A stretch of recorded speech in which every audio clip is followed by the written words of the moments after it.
Hello and welcome back to my channel. So today's review will be the RunCam. I can't believe this thing.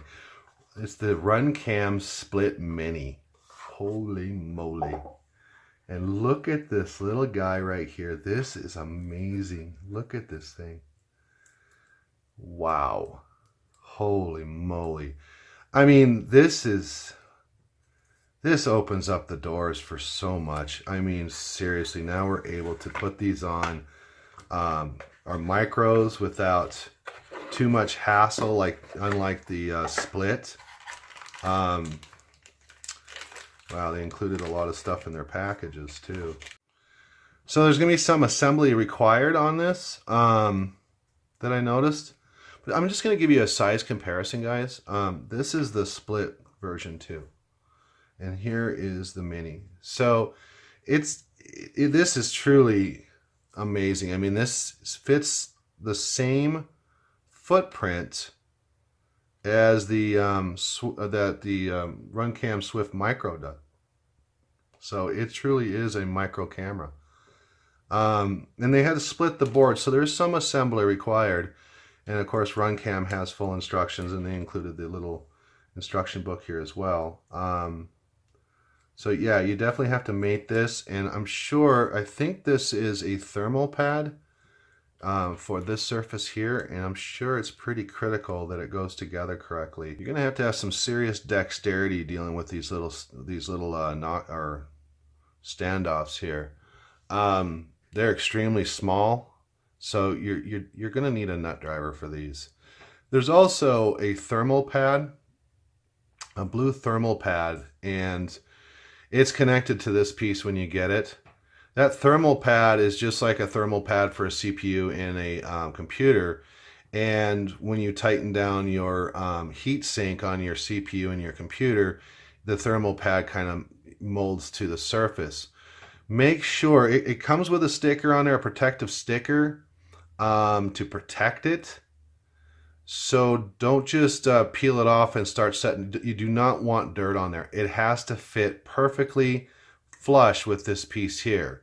So the blue thermal pad that's inside here, as you can see here, that has to be clean, and so does the mating surface, okay?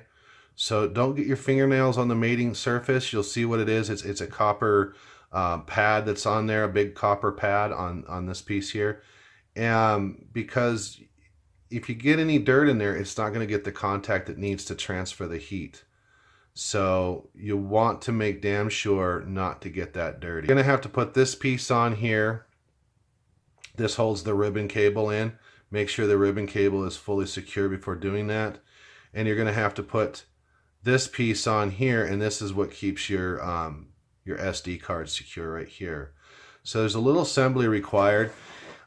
Just take your time. You can easily cross-thread these into the center standoff. So because you have to line up everything, you have to line up the holes. This piece here, plus you're trying to squish, because you're actually squishing this thermal pad that's in there too. And then you have to line up this as well. So, and you have to line up the connectors, because there's a set of connectors right here. But yeah, if you're gonna just run screws through here to connect to your stack, like you have, like this one here, this is the HDL RC440.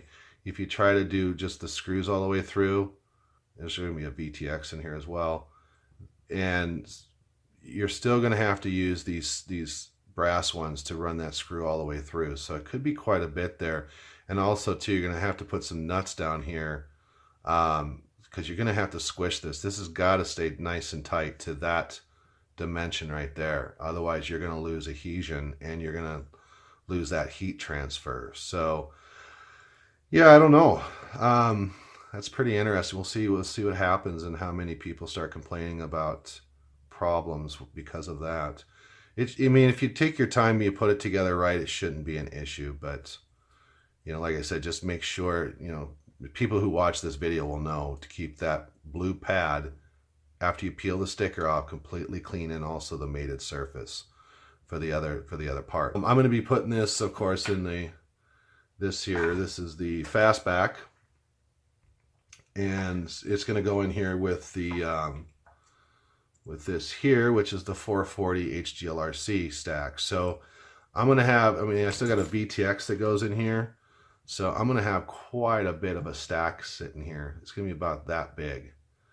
But there's so much room in here. And what's neat about this frame right here, this fastback frame by Nito, is that it was made for a RunCam micro, Swift micro.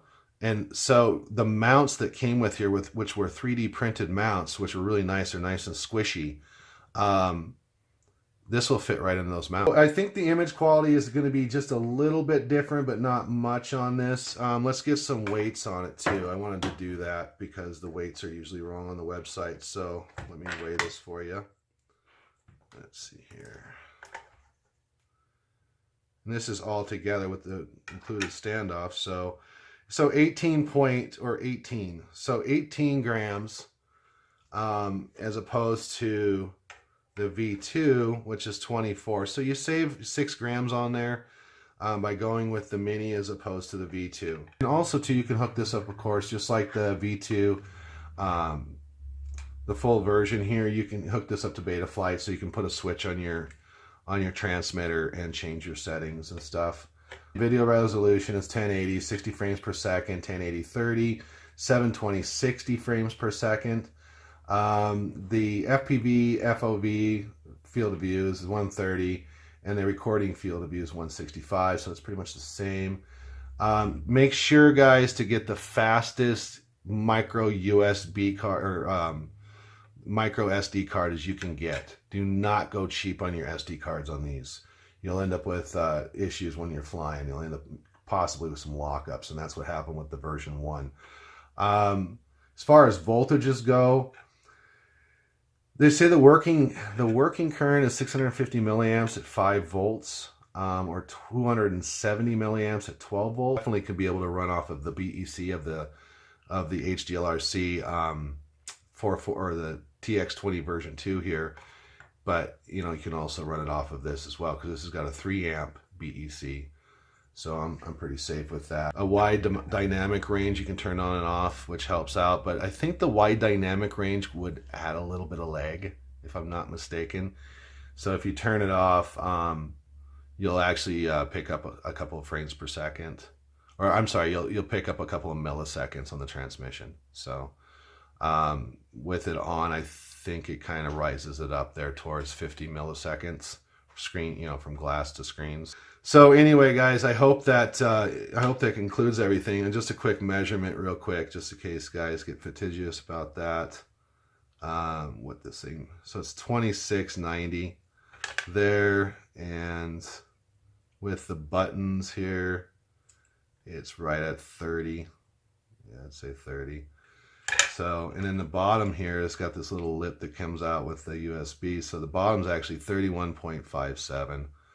So for those of you who like to design frames and stuff, that's kind of your measurements here. It takes a wide range of voltage too, guys. So we don't have to worry about the voltage of this. You don't have to run it off 5 volt. You can run it off 17 volt. So that's 4S. So guys, if you have any questions, leave them in the comments down below. If you like this video, please subscribe. I got more stuff coming. So thank you guys and have a great day.